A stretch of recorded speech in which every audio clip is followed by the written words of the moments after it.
little but big. Welcome, welcome. Welcome to my channel. You're welcome, you're welcome, you're welcome. I see you. Good to have you with us. It's our Tuesday live, and we're going live on even the Facebook group where we're live on Facebook, we're live on YouTube, we're live on Instagram, we're live on these different channels. Hoping that someone will get to learn something today. There's a new year with so much to learn. And I believe that you were here. You're here to learn. How are you? The Tuesday live on the chores. Let's get this close. On the chores. And I want to believe that every single one that is here, you're here because you know there's one or two things that you're going to be learning from this session. And I want to send the link to your friends and families who are not here. Send it to friends and family. Send it to friends and families who are not here. Let's learn together tonight. Okay, fine. So we're going to talk about choices.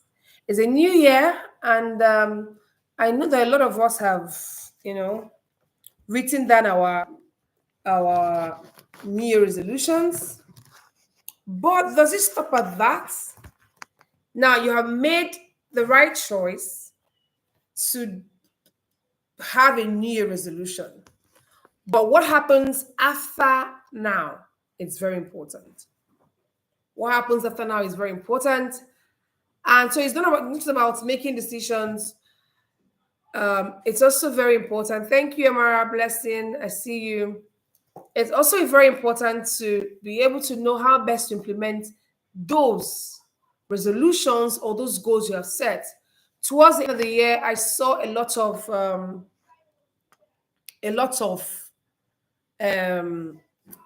classes on goal setting, and I know that a lot of us have taken time to set our goals. A lot of us haven't yet set our goals. That's okay. You're in the right meeting. So basically, in this meeting, I want to be able to open your eyes to what it is that you do to yourself when you don't sit down to make choices. When you don't sit down to craft out how best do I make this choice. Choices are not what you wake up in the morning and start making. Choices are what you make based on one thing. And that one thing is what I'm going to share with you tonight. You don't make choices because of A. You don't make choices because of B. Most times, you don't even make choices because of where you're going to. Sometimes it looks, I'm going so place. Sometimes it looks as if it's too far. It's quite a long journey. And most times you fall out and say to yourself, I'm tired.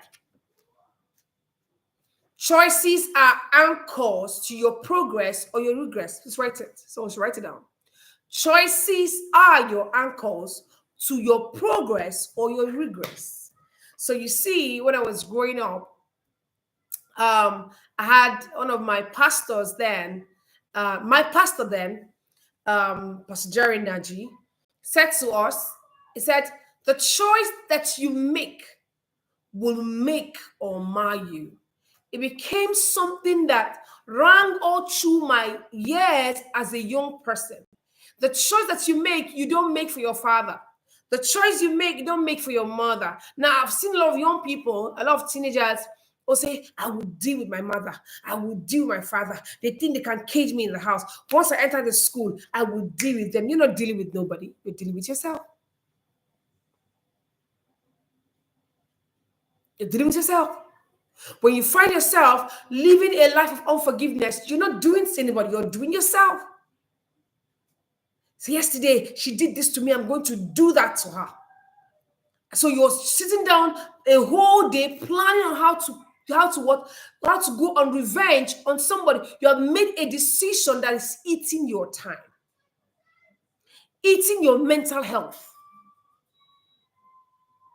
The choices that you make will make you or mar you, will make you grow or make you regress.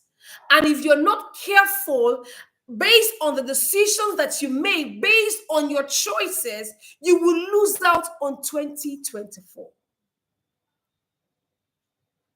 On the crossover night, I'm very sure those of us attended crossover night, or maybe you were waiting for the bangers to all go up, and like, hey, and something happens in that whole hey thing.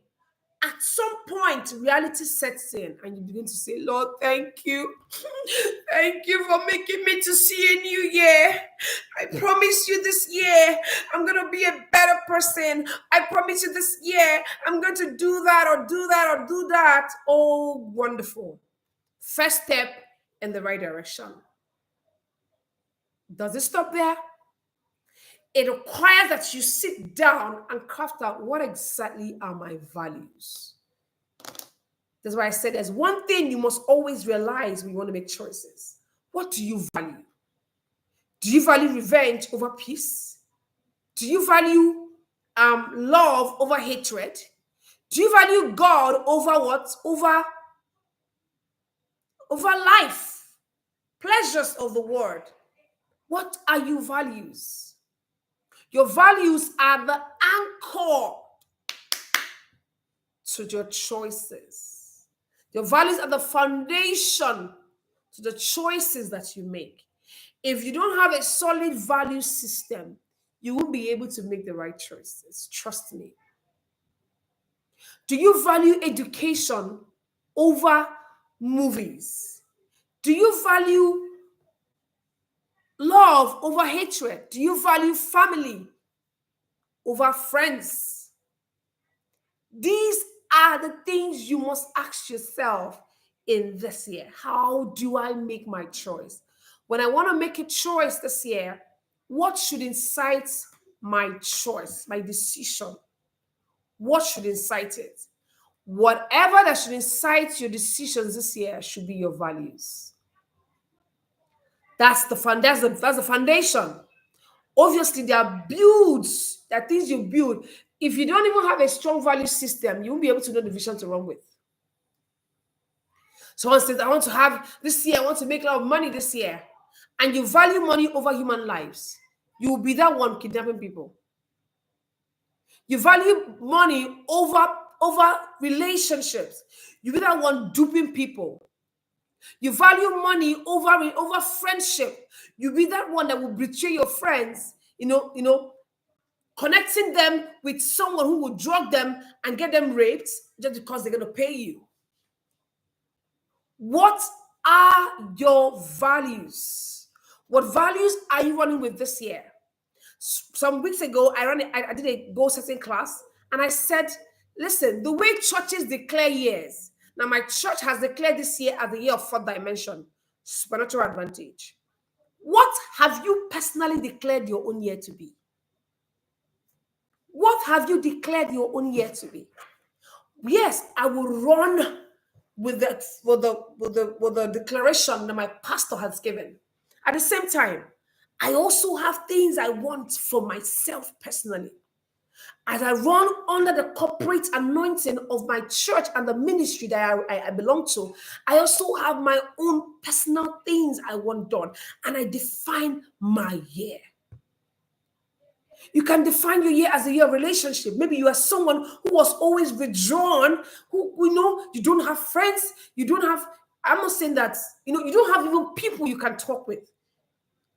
You live a solo life, a life that is not helping you. Every single day you wake up in depression because you don't even know who to talk to, don't know who to trust. You can decide to declare your year. This year is the year of trust. I will find someone to trust. Just that one thing alone can change a lot for you totally in your life. Just that one thing would dictate and direct the way you're going to set the goals that you have. Some people say, I want to read 20 books a year. 20 books on what? On what? On what? For me personally, is my year of branding and visibility. So if you're listening to me and you really want to be part of, of who God was going to use this year to help me on this journey, all you need to do is to share my links. Share my links. Don't just come listen and, oh, beautiful, beautiful. Share my links. And when I pray the prayers I pray what that God will help many more to hear me. What have you defined your year to be? What you define your year to be will determine the books that you read. That's why most times say, I want to read 20 books. You don't read anything because you don't even know what you're reading. It's not about having 20 books. 20 books on what? On what? So when you see me this year becoming more, don't say, no. It's intentional. It's a choice that I have made. And I won't just sit down and just say, oh, yeah, I have this one. No, like I have said, I've told you, share my links. Share me with your family and friends. It's our Tuesday live. And this is Tuesday, every Tuesday, 7 p.m. we're here. So now it is not just about me saying I want to do this, but me going the extra mile to ensure that what I have declared the year to be comes to pass. Bible said the power of life and death are in your tongue. Whatever you allow on earth is allowed in heaven. If you allow mediocrity, heaven will not do anything. God has given you a will. Whatever you allow is what God allows. What are you allowing this year? YouTube community, Facebook community, Instagram community, what are you allowing this year? What are you allowing this year? Year of trust. Year of spirituality. Some of us will have been so dead spiritually. We have been so dead. Sometimes your denomination declares a year. You don't even know why it was declared that way. And sometimes you just follow, you just follow, just be going to church throughout the year, but you don't understand why the year was declared, was declared. But what you declared your year to be is what you will run with. And the corporate grace that your denomination has declared will also follow you. What are your choices? What are your choices? Very important. You make the choice that will serve you. The choice that will serve you to a better ending. What books are you willing to read this year? When we talk about choices, it goes far more than, what are the books you want to read? One, who are the people you want to follow this year? So you have to do audits, friendship audit on your Instagram pages, your Facebook pages. Sometimes I come up my page, I see some naked people. I'm like, excuse me, what are these people? On there, I see them pop up on my storyline. I'm like, who are these people? Now, these were the people I click. I say friendship requests. When you were a bit younger, you just opened your Facebook group and then friendship say, hey, like you just say, you keep adding, say follow. You just keep adding them. And then now you have grown, you know better. These people are popping up with rubbish. I'm like, what? Who? Out. Unfollow. Delete. It is time to audit your relationships. As you grow older, whether you're a young person, listen to me, you're a parent, whoever you are, as you grow older, you begin to ask the question, what serves me and what doesn't serve me? If you don't ask yourself that question, that means you're not doing what I call what we call introspection in psychology. It's called self-examination. A man who does not periodically examine himself is a man who is doomed for life.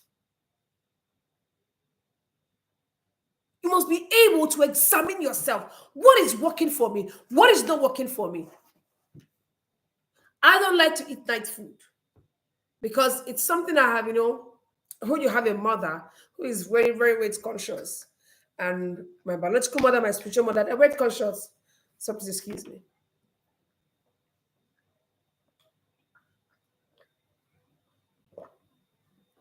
So growing up, I know that when you eat food at night, it gets to it builds more your system. So I'm not a night eater. So recently I found myself, do some things. I had a program, so I work late, I come back late, very busy throughout the whole day, and then come back late.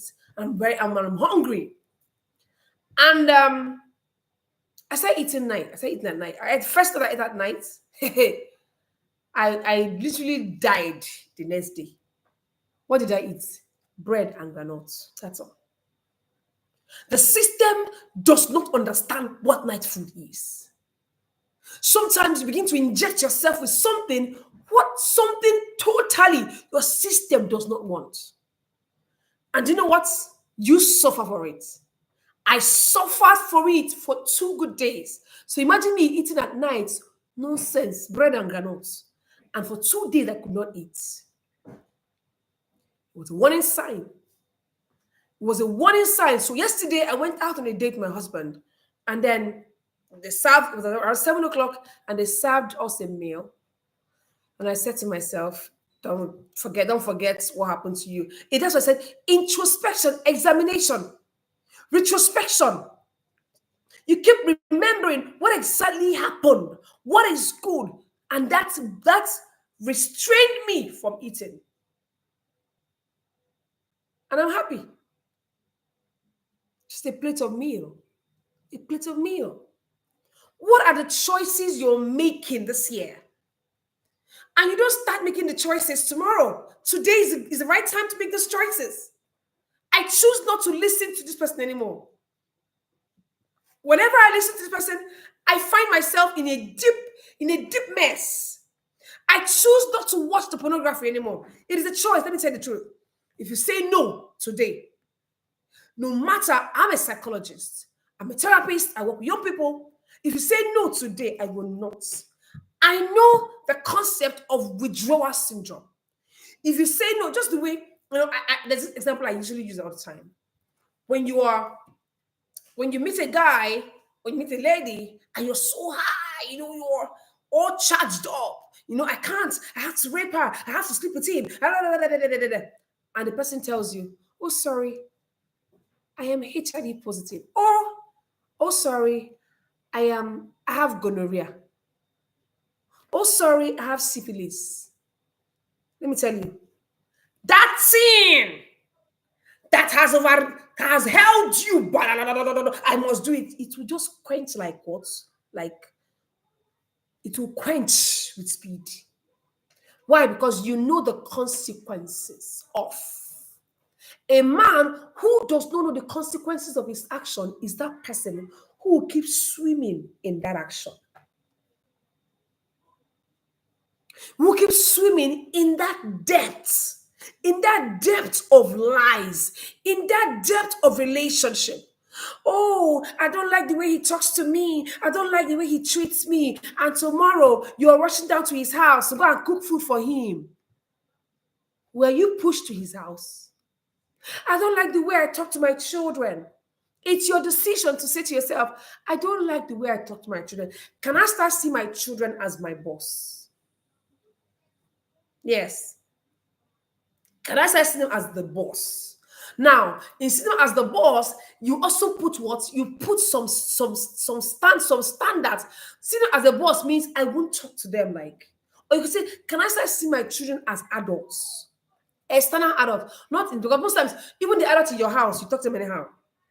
External adults that I'm trying to get something from. When you begin to see your children as people who you're trying to get, when you want to get something for somebody, you're packaging yourself. So, as it's annoying me now, I will not do anything. I know what I want. Let him be doing what he wants to do. I know what I want. Once I get it, I will hit. And you know what? If you keep holding yourself, keep telling yourself, I won't do this to my children. I won't talk to them like this. I will manage my emotions. I will do this. That's why I say in parenting, if you're a parent and your children are not making you grow, then you're not parenting. Because your children will definitely make you grow to become better if you choose to.